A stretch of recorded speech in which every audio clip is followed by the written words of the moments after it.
Hi friends, I have a cookie activity here. I'm gonna make some rice with lentils. Okay, this is the lentils.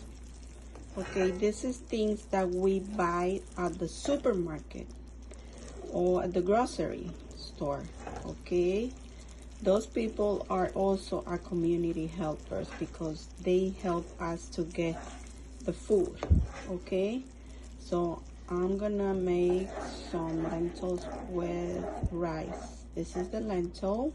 I'm gonna add some sazon so it could taste good, and this also gives some color to the food. This is garlic. I love to put garlic on my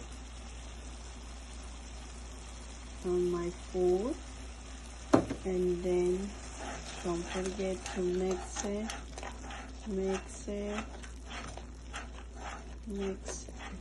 See how beautiful it's coming out. Right.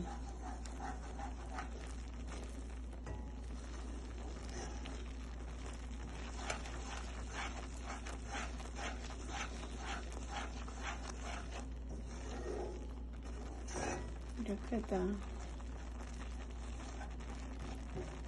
Remember, those things we buy them at the supermarket or the grocery store in the corner of your house. Some of you have groceries at the corner, but a lot of us, like me, I have to go to the supermarket to get food, to get things to cook. See?